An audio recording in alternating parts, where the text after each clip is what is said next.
কোথায় যাচ্ছি, কার বাসায় যাচ্ছি, গতকালকে ভিডিও ডিলিট করে আবার নতুন করে কেন আপলোড করলাম, আমার গ্রামের বাড়ি কোথায়, সব কিছু থাকছে আজকের ভিডিওতে। আসসালামু আলাইকুম। গত ভিডিওতে দেখিয়েছিলাম আমি মায়ের বাসায় আসবো বলে রেডি হয়েছি। তো আমি বাসা থেকে বের হয়েছি সন্ধ্যে 6টার সময়। 1 ঘন্টা বিশ্বাস করবেন না রাস্তায় দাঁড়িয়েছিলাম। তো বাসের জন্য অপেক্ষা করতে করতে 1 থেকে 1.5 ঘন্টা পর বাস আসে। তারপর আর কি বাসটা পাওয়ার পর আমার আসতে সময় লেগেছিল প্রায় 40 মিনিটের মতো। তো এই তো কথা বলতে বলতে কিন্তু মায়ের বাসাতে চলে আসলাম। তো বাসায় এসেই কলিং বেলটা চেপে দিলাম। তো দেখি এখন রুমটা কে খোলে। তো এর মধ্যে কিন্তু আমার ভাইয়ের বউ এসে ও আমাকে দেখে আর কি আবার দৌড়ে ঘরে গিয়েছে। ও আর কি মুখ ফেসিয়াল করতেছিল। তো বলতেছিল যে আপু তুমি আমাকে ভিডিও করো না। তো আমি কিন্তু আসার পর আর ক্যামেরাটা হাতে নিইনি। আমি আসার সাথে সাথে ও কী করেছে দেখেন, আমার মুখে আর কি ব্লিচ করে দিয়েছিল। তো ওটা দিয়ে প্রায় 10 মিনিটের মতো আমি রেখেছিলাম। মুখটা এত জ্বালাপোড়া করতেছিল। তো আমি আর কি বারবার ওকে বলতেছিলাম যে, "তুমি আমার মুখে কি মাখিয়ে দিয়েছো? আমার মুখ তো জ্বালাপোড়া করতেছে।" তো ও আর কি খুব হাসাহাসি করতেছিল। তো যাই হোক মুখটা অনেকটা আর কি পরিষ্কার হয়েছে। তো যাই হোক রাতটা কাটিয়েছি। এটা ছিল তার পরের দিন সকালবেলা। সকালবেলা ঘুম থেকে উঠেছি অনেক ভোরে, প্রায় বিকেল 5টা বাজে। তো এর মধ্যে কিন্তু অলরেডি আমরা গোসল করে এই যে রেডি হয়ে নিয়েছি।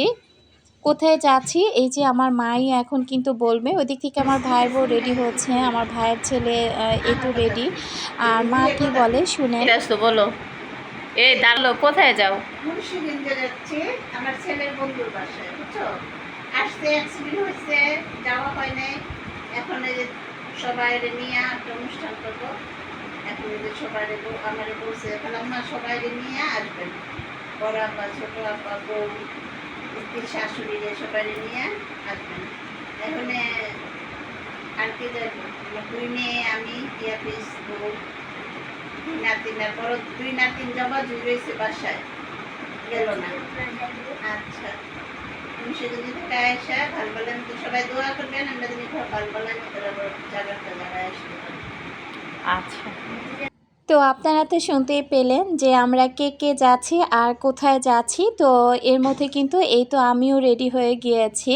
তো এখন সবাই রেডি, আর ওর পাশ থেকে বোনও রেডি হয়ে রাস্তায় দাঁড়িয়ে আছে। তো এই তো আমি এখন বের হয়ে যাচ্ছি। তো ঘরের দরজাটা আর কি তালা লাগিয়ে তারপরে আমার ভাইয়ের বউ বের হবে। তো আমি এখানে আর কি এসে আর কি সিঁড়ির সামনে এসে কিছু টাইম দাঁড়িয়েছিলাম। তো মাকে বলতেছিলাম যে তাড়াতাড়ি বের হও। তো মা বের হতে হতে আবার আমার জুতা জোড়ার কথা আর কি বলতেছিল, যে জুতা জোড়া সুন্দর হয়েছে। তো আমি মাকে আবার বললাম, হ্যাঁ জুতো জোড়া অনেক ভালো, একদম নরম, পরেও অনেকটা আরাম।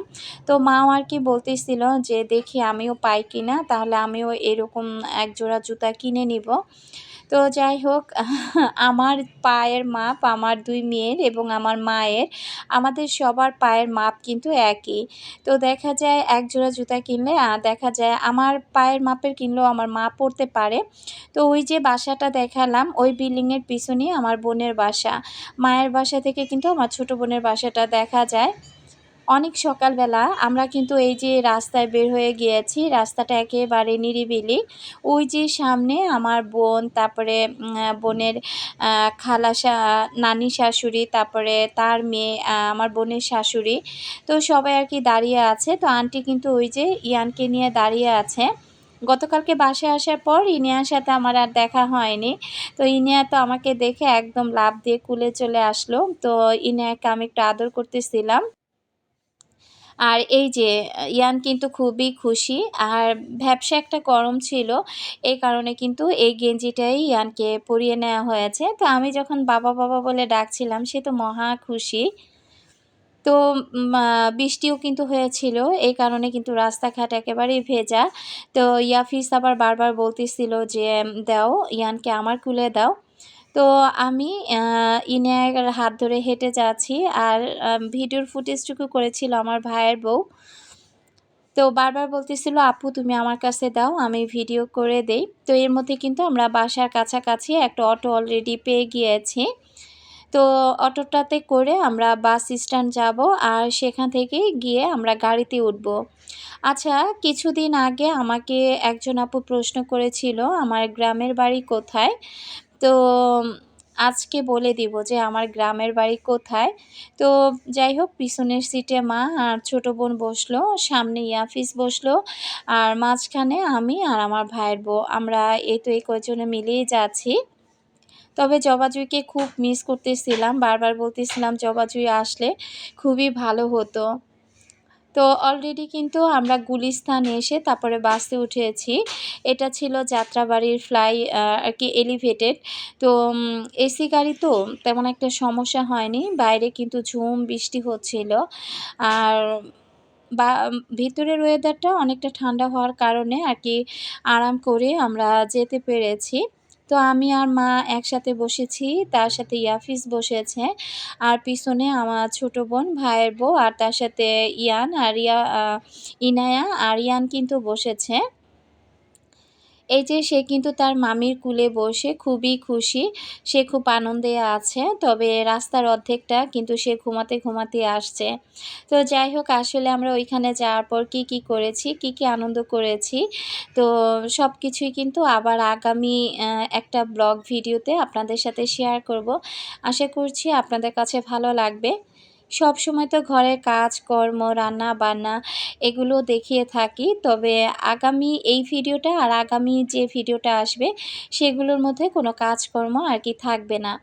তো এখানে দুই ভাই বোন খুবই মজা করতেছিল। ইনিয়া কিন্তু এক এক সময় এক এক সিটে গিয়ে এক একজনের কাছে বসতেছিল।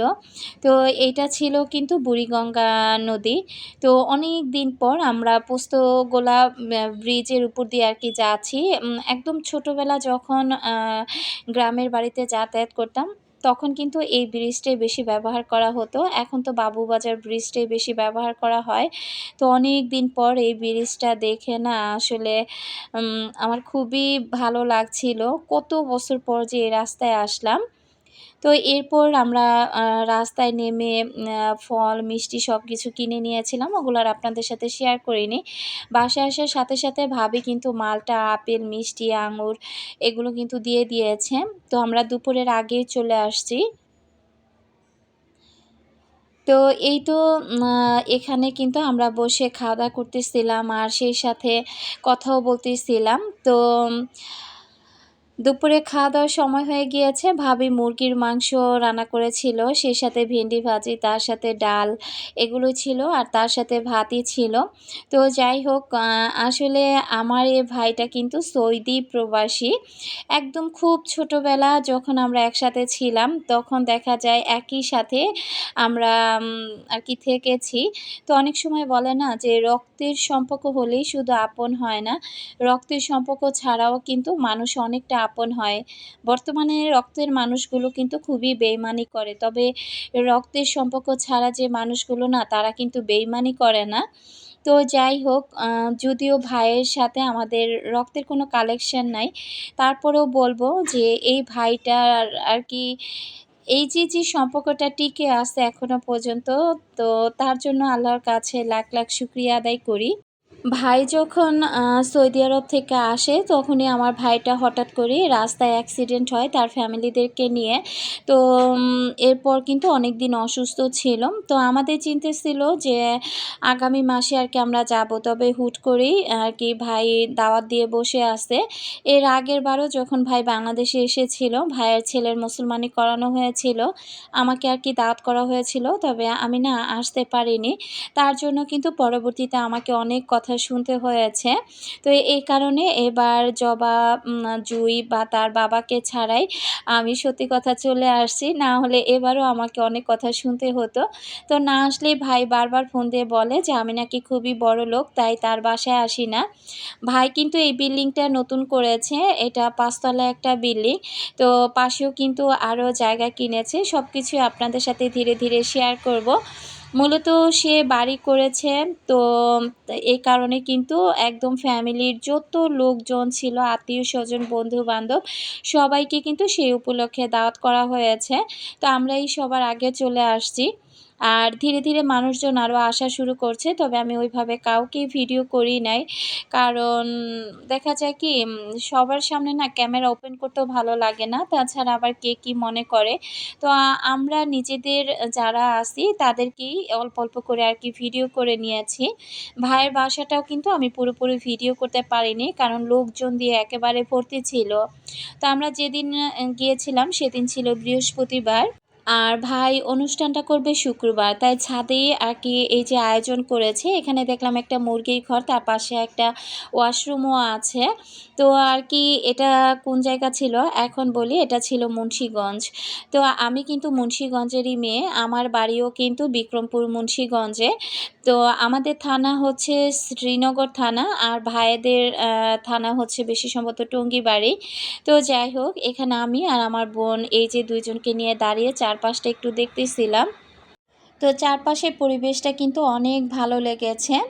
আর এখানে আমরা কিন্তু অনেক টাইম থেকেছি, ফটোশ্যুট করেছি। এত, এত ভালো লেগেছে যে কি বলবো। আমি, আমার বোন, আমার ভাইয়ের বউ আমরা খুবই একটা আনন্দঘন মুহূর্ত আরকি কাটিয়েছি। তো মা আরকি নিচেই বসে আছে, মা আর উপরে আসেনি। যে আপুটা আমাকে প্রশ্ন করেছিলেন, আশা করছি উত্তরটা পেয়ে গিয়েছেন। আরেকটা কথা যে গত ভিডিওটা যখন ছেড়েছিলাম সেই ভিডিওটাতে কপিরাইট ক্লেম আসছিল। তো মিউজিকের কারণে, এই কারণে কপিরাইটটা আমি কোনোভাবে না কাটতে পেরে আবার নতুন করে ভিডিওটা আগে ডিলিট করে আবার নতুন করে ভিডিওটা আপলোড করি।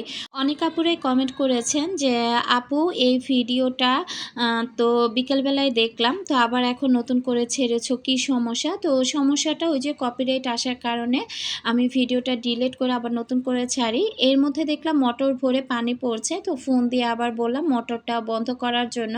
তো এই যে আমার ভাইয়ের বউ ইহানকে নিয়ে এখন উপরের ছাদে যাবে। তো আমরা কিন্তু এখন উপরের ছাদে চলে যাচ্ছি। বাসাটার চারপাশ একেবারে খোলামেলা, আরকি দেখতে খুবই ভালো লাগছিল চারপাশের পরিবেশটা। আর যেহেতু বৃহস্পতিবারের দিন ছিল, তো উপরের ছাদে উঠে দেখলাম যে অনেক জায়গাতে আরকি বিয়ের গান বাজনা বাজতেছে, বা অনেক জায়গায় গেট সাজানো হয়েছে। হয়তো বিয়ের অনুষ্ঠান হবে এই কারণেই। তো এই যে ছাদে আসার পর কিন্তু আরও লোকজন এসেছিল। তারা এসে ছাদে আরকি ছবি তুলতেছিল। তো এই যে দেখেন, আমি মুন্সিগঞ্জের ভিউটা এখন আপনাদের সাথে শেয়ার করছি। তো এখানে দেখলাম ২ টা টাঙ্কি বসিয়েছে। তো ভাই আরকি বলতেছিল যে আপা পুরো বাড়িটা একটু ঘুরে, ঘুরে দেখেন, সমস্যা নাই। তো আসলে এত, এত মানুষ যে কালকে সময় পাবো না বাড়ি দেখার মতো। আর ২ দিন থেকে যেহেতু চলে যাব, আমরা গিয়েছিলাম বৃহস্পতিবার দুপুরের আগেই। শুক্রবার থেকে শনিবার সকালবেলায় আরকি আবার যাওয়ার চিন্তাভাবনা আছে। তো আগামী ভিডিওটাও কিন্তু মুন্সিগঞ্জেরই পাবেন। একদম যেহেতু বিকেলবেলা, তো চারপাশটা দেখতে এত ভালো লাগছিল।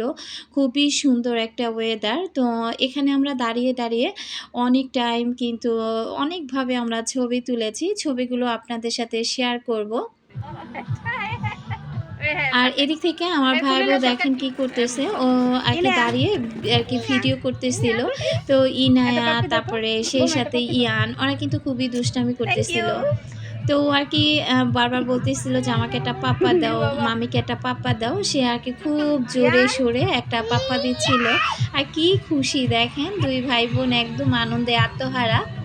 বাচ্চা-কাচ্চা যদি কোথাও বাসা থেকে বের হয় তখন কিন্তু দেখতে বেশ ভালোই লাগে। তো আমরা এই যে ৩ জন মিলে খুব সুন্দর করে ছবি তুলতেছিলাম।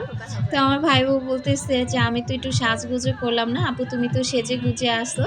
তো আসলে আমি যেমন ছিলাম তেমনই আছি। সাজগোজ কিন্তু করিনি। বাসা থেকে যেভাবে সেজে আসছিলাম ঠিক সেভাবেই কিন্তু এখনো রয়ে গিয়েছি। পাশের বাড়ি আরকি পাশেই আরকি গান হচ্ছিল, বিয়ের বাড়ির গান।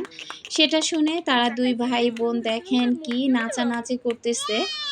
তো ২ ভাই বোনের আনন্দ দেখে আমরা সবাই খুব হাসাহাসি করতেছিলাম। আমি, আমার ভাইয়ের বউ, আমার বোন। তো খুবই কিন্তু বাচ্চারা আনন্দ ফুর্তি করে সময়টা কাটিয়েছে। ভিডিও শেষ প্রান্তে চলে আসছি। এখন কিছু ফটো আপনাদের সাথে শেয়ার করব। আর ফটোগুলো দেখতে থাকেন আর আমাদের জন্য সবাই দোয়া রাখবেন। আজ এ পর্যন্ত। আল্লাহ হাফিজ। আসসালামু আলাইকুম।